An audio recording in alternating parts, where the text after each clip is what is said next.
Good morning friends, I am Harveer Saradhana. Welcome to my YouTube channel Sangyan Pratiyogi संस्थान। So friends, आज हम बात करेंगे 26, 27 और 28 जून के करंट अफेयर्स की।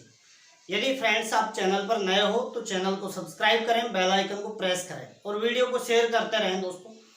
दोस्तों आपको एक बात ध्यान रखनी है, यहाँ पर जो आपको करंट अफेयर्स का, राजस्थान जीके का, मैथ्स और कंप्यूटर का जो मैटर मिलेगा वो बहुत ही ज़्यादा शानदार रहेगा। तो देखिए आज हम बात करते हैं, फटाफट चलते हैं दोस्तों। तो देखिए बाबा रामदेव ने कोविड-19 की आयुर्वेदिक दवाओं का दावा किया। दोस्तों हुआ क्या है, बाबा रामदेव ने अभी ये कहा है कि हमने जो आयुर्वेदिक दवा बनाई है कोविड-19 के उपचार के लिए। तो दोस्तों आपको वैसे तो अभी गवर्नमेंट का जो ऑफिशियली जो मिलता है, परमिशन मिलता है, ऑफिशियली परमिशन तो अभी मिला नहीं है, लेकिन हम यहाँ पर देखते हैं उन दवाओं के नाम देखने जरूरी है हमें। तो देखिए उन दवाओं के नाम क्या है दोस्तों। एक का नाम है कोरोनिल और दूसरी है सवाश्री। आपको ध्यान रखनी है, बाबा रामदेव ने जो आयुर्वेदिक दवाएं बनाई हैं उनमें कोरोनिल और सवाश्री। अब दोस्तों आपको ये भी ध्यान रखना है, जो आयुर्वेदिक औषधि अधिनियम है, आयुर्वेदिक औषधि एवं चमत्कारिक उपचार अधिनियम, ये 1954 का है। तो देखिए औषधि एवं चमत्कारिक उपचार अधिनियम कब का है दोस्तों, 1954 का है। ये क्या करता है दोस्तों, जो भी आयुर्वेदिक दवाएं होती हैं उनके विज्ञापनों पर नियंत्रण लगाता है जब तक उनको अप्रूवल नहीं मिल जाता है। ठीक है, तो ये आपको ध्यान रखना है कि औषधि एवं चमत्कारिक उपचार अधिनियम कब का है, 1954 का। क्या करता है ये ऐसी दवाएं जिनको अभी गवर्नमेंट से अप्रूवल नहीं मिला है, आयुष मंत्रालय से अप्रूवल नहीं मिला है, उनके विज्ञापन पर क्या लगाता है, ये कंट्रोलिंग करता है, नियंत्रण लगाता है। सेकेंड पॉइंट की हम बात करते हैं, ट्रंप के अनुसार H1B वीजा वर्ष के अंत तक नहीं मिलेगा। दोस्तों 2020 के लास्ट तक H1B जो वीजा होता है वो नहीं दिया जाएगा, ऐसा ट्रंप का कहना है। तो ये शॉर्ट एक खबर थी, छोटी सी खबर थी, तो मैंने आपको डिस्कस कर दिया। एक्चुअल में दोस्तों क्या है कि H1B जो वीजा है उससे क्या होता है, भारतीयों को ज्यादा लॉस होता है जब ये नहीं मिलता है, क्योंकि यूएसए में भारतीय बहुत ज्यादा काम करते हैं, बड़े बड़े पदों पर हैं। तो ये बात आपको ध्यान रखनी है। इसका जो गूगल के CEO है सुंदर पिचाई, उसने विरोध भी किया है। उनका कहना है कि ट्रंप का तो यहाँ पर ये कहना है दोस्तों कि इससे क्या होगा, हमारे जो खुद के लोग हैं उनको बेहतर काम मिलेगा, अधिक काम मिलेगा। जबकि सुंदर पिचाई का कहना है कि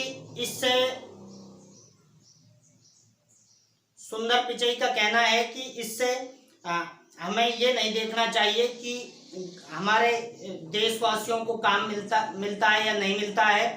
हमें तो ये देखना चाहिए कि जो अच्छा वर्क कौन करता है उनको अपॉर्चुनिटी देनी चाहिए। तो ये आपको थोड़ा सा ये मैटर था, आई होप आपको समझ में आया होगा। इसके बाद बात करते हैं इंदिरा रसोई योजना। दोस्तों इंदिरा रसोई योजना राजस्थान गवर्नमेंट ने चलाई है, आपको ये ध्यान रखना है। इंदिरा रसोई योजना राजस्थान गवर्नमेंट चलाई है दोस्तों। अभी इससे पहले अन्नपूर्णा योजना चलाई थी, किसने ये चलाई थी दोस्तों, वसुंधरा राजे ने, जिसमें 5 रुपए में नाश्ता और 8 रुपए में खाना मिलता था। तो इसी तरीके से, इसी तर्ज पर कौन सी योजना चलाई गई है दोस्तों, ये चलाई गई है इंदिरा रसोई योजना। जो वर्कर्स हैं, जो डेली वेजेज मजदूर हैं, या कुछ जैसे किसान वगैरह हैं, या जो भी है सबके लिए है। वैसे मेनली ये चलाई गई है गरीबों के लिए। ठीक है, अभी ये बताया नहीं इसमें खाना कितने का मिलेगा, नाश्ता कितने का मिलेगा, अभी ये क्लियर नहीं किया है, लेकिन आपसे पूछा जाएगा इंदिरा रसोई योजना कब चलाई गई। तो जून 2020 याद रखें दोस्तों, जून 2020। नेक्स्ट हम बात करते हैं भारत चीन व्यापार की बात करते हैं। एक्चुअल में दोस्तों भारत और चीन की सेना अभी भी स्टैंड ऑफ पर है। वैसे युद्ध तो खैर नहीं होगा, क्योंकि ना तो भारत युद्ध को अफोर्ड करने की स्थिति में है, ना ही चाइना युद्ध को अफोर्ड करने की स्थिति में है। लेकिन क्या है कि एक जो तनातनी का माहौल है वो चल रहा है। तो हम यहाँ पर क्या कर रहे हैं कि भाई चाइना के जो प्रोडक्ट हैं उनको बाइकआउट करने की बोल रहे हैं। तो हम इसको थोड़ा देख लेते हैं कि एक्चुअल में भारत कितना चाइना से आयात करता है, कितना चाइना को निर्यात करता है। तो देखिए हम यहाँ पर देखते हैं, आयात करता है भारत चाइना से 14%, यानी 14% कहाँ से आयात करता है दोस्तों? चाइना से। इंपोर्ट, इसमें सारे प्रोडक्ट होते हैं, जैसे इलेक्ट्रॉनिक पार्ट्स होते हैं या जो फार्मास्यूटिकल इंडस्ट्रीज होती हैं जो दवा बनाती हैं, उनका रॉ मटेरियल भी वहीं से आता है। तो बहुत ज़्यादा डिपेंडेंसी बनी हुई है चाइना के साथ। तो इसको देखते हुए हम इसीलिए इसका विश्लेषण कर रहे हैं, क्या हम बाइकआउट कर पाएंगे? ठीक है, तो 14% चाइना से इंपोर्ट किया जाता है। फिर इंपोर्ट में 7.5% यूएसए से इंपोर्ट करते हैं और 6.5% यूएई, यूनाइटेड अरब एमिरेट्स, यानी संयुक्त अरब अमीरात से करते हैं दोस्तों। इसके बाद हम निर्यात देखते हैं। तो देखिए निर्यात सबसे ज्यादा हम यूएसए को करते हैं, लगभग 17। यूएई से कितना होता है एक्सपोर्ट? 9.3%। तीसरे नंबर पर मतलब चाइना को एक्सपोर्ट करते हैं 5.3%।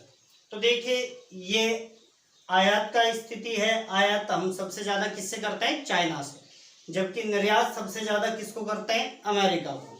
चाइना को तीसरे नंबर पर हम निर्यात करते हैं।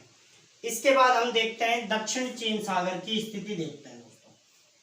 तो देखिए दक्षिण चीन सागर है, इसमें एक तो जापान ने क्या करा है, जापान ने एक सेनकाकू आइलैंड है उसको, उसका नया नाम कर दिया गया है सेनकाकू आइलैंड। और देखिए दक्षिण चीन सागर के पास कौन कौन से देश हैं, तो ये हम देख लेते हैं दोस्तों।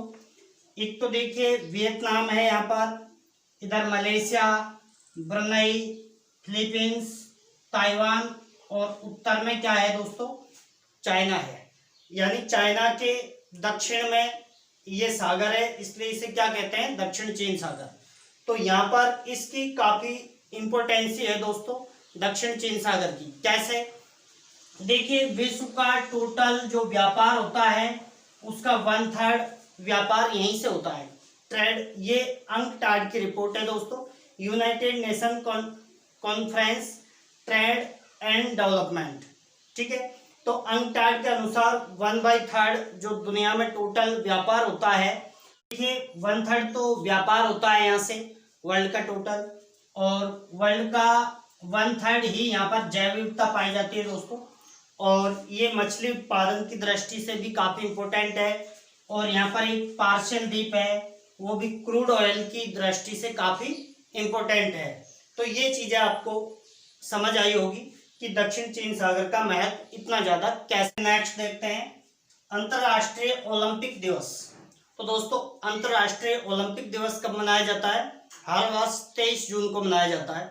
कारण क्या है? 23 जून 1894 को IOC की स्थापना हुई थी, यानी इंटरनेशनल ओलंपिक कमेटी की। जो स्थापना तो हुई थी 23 जून 1894 को पेरिस में, पेरिस फ्रांस में। लेकिन इसका हेडक्वार्टर अभी कहाँ पर है? इसका हेडक्वार्टर है लुसान। लुसान कहाँ पर है दोस्तों? ये है स्विट्जरलैंड में। बात करते हैं तो देखिए ये आपको ध्यान रखना है। बाकी 2020 का जो ओलंपिक खेल हैं 2020 के कहाँ पर आयोजित होंगे दोस्तों? 2020 के आयोजित होंगे टोक्यो। उसके बाद हम बात करते हैं 2024 के कहाँ पर होंगे? पेरिस में होंगे। और 2028 के कहाँ पर आयोजित होंगे? 2028 के लॉस एंजल्स में होंगे। ये बात भी आपको ध्यान रखनी है। इसके बाद हम बात करते हैं UNHRC ने म्यांमार से रोहिंग्याओं की सुरक्षा वापसी सुनिश्चित की। तो देखिए UNHRC क्या है दोस्तों? United nation human right commission. तो इसने क्या किया है दोस्तों? इसने किया है कि भाई जो मतलब रोहिंग्या हैं जो अलग अलग देशों में यहाँ से भगा दिए गए, जैसे एक तो कहाँ पर भगा दिए?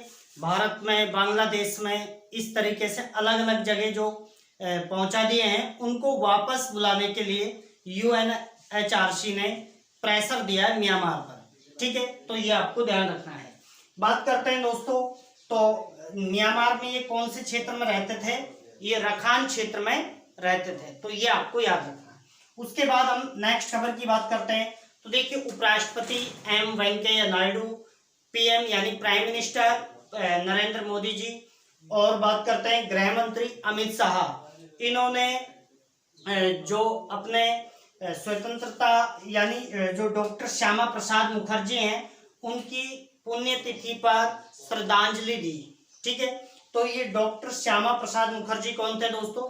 ये जनसंघ के मुख्य लीडर थे, जनसंघ, क्योंकि जनसंघ में से ही फिर बीजेपी का उदय हुआ था, इसलिए बीजेपी का प्रवर्तक मानते हैं डॉक्टर श्यामा प्रसाद मुखर्जी को। तो ये भी आपको ध्यान रखना है। इसके बाद बात करते हैं गोल्डन ग्लोबल अवार्ड 2021 तक स्थगित कर दिए गए हैं। दोस्तों, ये गोल्डन ग्लोबल अवार्ड किस क्षेत्र में दिए जाते हैं? टेलीविजन के क्षेत्र में। तो अभी ये कोविड-19 के कारण क्या कर दिया गया है, 2021 तक इनको पोस्टपोन कर दिया गया है, ये आप ध्यान रखोगे। इसके बाद हम बात करते हैं फिल्म निर्माता स्टीव बिंग का निधन हो गया। फिल्म निर्माता जो स्टीव बिंग थे, उनका क्या हो गया दोस्तों? निधन हो गया। नेक्स्ट बात करते हैं, नीति आयोग ने अंतरराष्ट्रीय परिवहन मंच के साथ 24 जून को डिकार्बोनाइजिंग ट्रांसपोर्ट इन इंडिया परियोजना की शुरुआत की है।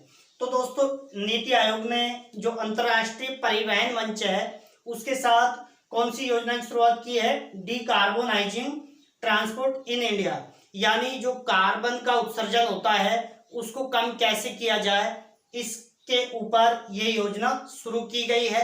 तो ये आपको ध्यान रखना है, ये योजना किसने शुरू की है? नीति आयोग।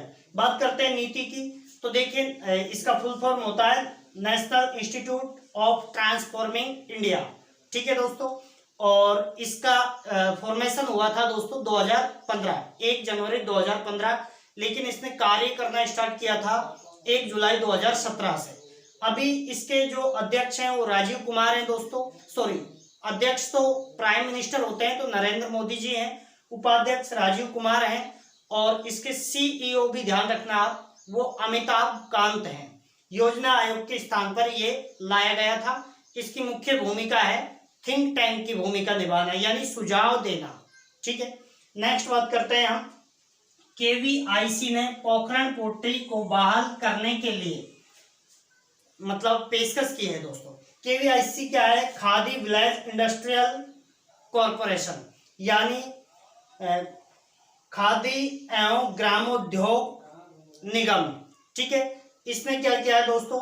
पोखरण पोट्री, आपसे पूछ लिया जाएगा पोखरण पोट्री कौन से राज्य की प्रसिद्ध है, तो ये पोखरण पोट्री है दोस्तों। इसमें मिट्टी के काले बर्तन बनाए जाते हैं, और ये जैसलमेर राजस्थान की प्रसिद्ध है। ये आपको ध्यान रखना है पोखरण पोट्री के बारे में। नेक्स्ट बात करते हैं, UGC ने इस वर्ष के एग्जाम है जो क्या कर दिए हैं दोस्तों? रद्द कर दिए गए हैं। जो कॉलेज के एग्जाम होते हैं, विश्वविद्यालयों के एग्जाम होते हैं, वो रद्द कर दिए गए हैं, और अब स्टूडेंट्स को क्या किया जाएगा? प्रमोट ही किया जाएगा।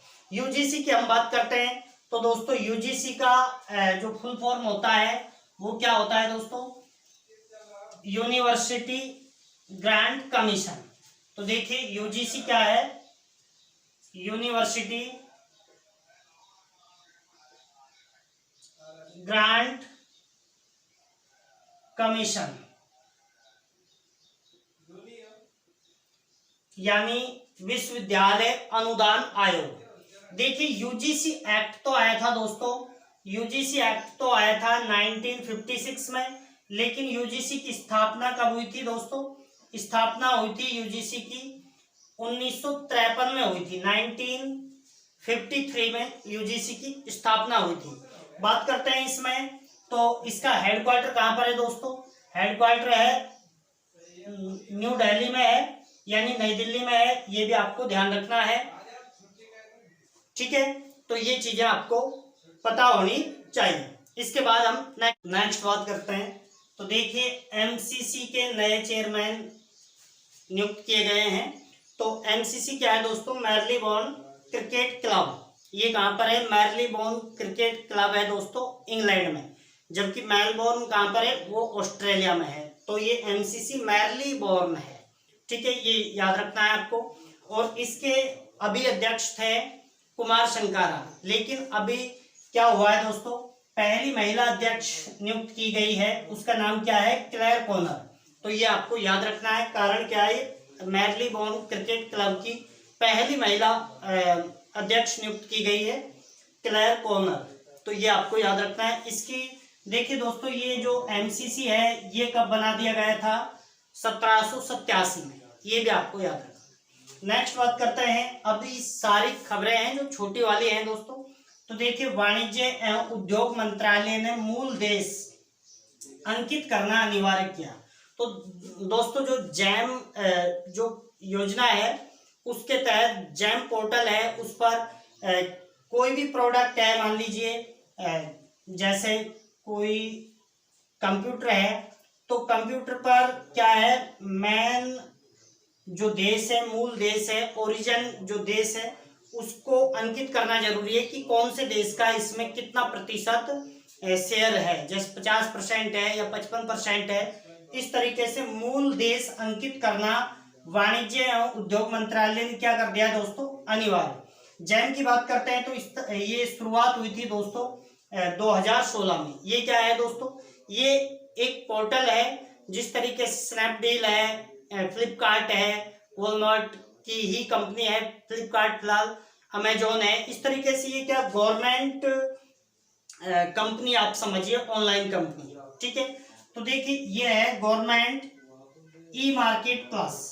गवर्नमेंट ई मार्केट प्लस, इसकी शुरुआत आपसे पूछी जाएगी। जैम की शुरुआत कब की गई थी? तो 2016 में, ठीक है। तो यहाँ पर मूल देश अंकित करना कंपलसरी कर दिया है। नेक्स्ट बात करते हैं। भारत ने 2017 के लिए पीपीपी के आधार पर तीसरी सबसे बड़ी अर्थव्यवस्था के रूप में अपनी स्थिति बरकरार रखी। दोस्तों, एक तो होता है जीडीपी। जीडीपी में तो भारत की इकोनॉमी कौन से नंबर पे? 5वें नंबर पर। लेकिन जो पीपीपी है, इस पर भारत की अर्थव्यवस्था कौन से नंबर पर आती है पूरे वर्ल्ड में? तीसरे नंबर पर। पहले नंबर पर यहाँ पर चाइना है। जबकि जीडीपी में जो अर्थव्यवस्था है, टोटल अर्थव्यवस्था, उसमें पहले नंबर पर अमेरिका है। और पीपीपी में पहले नंबर पर कौन है? ये क्या है दोस्तों? Purchasing power parity. इसका फुल फॉर्म भी आपसे पूछा जा सकता है, परचेजिंग पावर पेरिटी, ठीक है। तो ये आपको याद रखना है, पीपीपी परचेजिंग पावर पेरिटी, यानी परचेज करने में उसकी अर्थव्यवस्था वर्ल्ड में कौन से स्थान पर है। तो भारत की स्थिति काफी अच्छी है, तीसरे नंबर पर है। पहले पर चाइना, दूसरे पर यूएसए, तीसरे पर भारत है दोस्तों।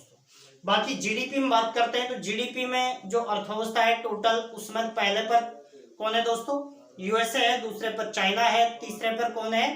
तीसरे पर जापान है, और चौथे नंबर पर जर्मनी, और पांचवें पर भारत आता है दोस्तों। पांचवें पर आता है। लेकिन पीपीपी पर पूछा जाए आपसे तो इसमें भारत तीसरे नंबर पर आता है।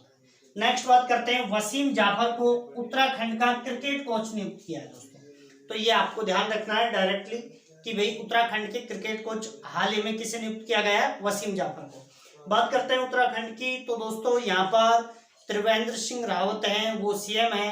बेबी रानी मौर्य यहाँ के गवर्नर हैं, और कैपिटल आप जानते ही हो, देहरादून है। नेक्स्ट बात करते हैं। जिम कॉर्बेट नेशनल पार्क काफी फेमस है यहाँ का। फूलों की घाटी भी काफी फेमस है, ठीक है। नेक्स्ट बात करते हैं। भारत की पूर्व शूटर पूर्णिमा जानेन का कैंसर से निधन। दोस्तों, भारत की पूर्व शूटर थी पूर्णिमा जानेन, उनका कैंसर की बीमारी से काफी लंबे समय से 2-2.5 साल से वो लड़ रही थी, और अंततः उनका क्या हो गया है? कैंसर से निधन हो गया है। ये आपको ध्यान रखना। नेक्स्ट बात करते हैं। पृथ्वीराज की वरयाम कुनन फिल्म है दोस्तों। पृथ्वीराज की जो वरयाम कुनन फिल्म है वो ऐतिहासिक गड़बड़ी, यानी इसमें जो मोपला विद्रोह है उसमें कुछ मिस्टेक दिखाई गई है, इसलिए ये क्या विवाद में फंस गई है, ठीक है। तो आपको ये ध्यान रखना है। और आपको यहाँ मेनली ध्यान रखना है, ये मूवी किसकी है दोस्तों? ये है आशिक अबू की। और मोपला विद्रोह कब हुआ था? 1921 में। और इसका नेतृत्व किया था कुंजाम मोहम्मद हाजी। कुंजाम मोहम्मद हाजी ने किया था। ये भी आपको ध्यान रखना।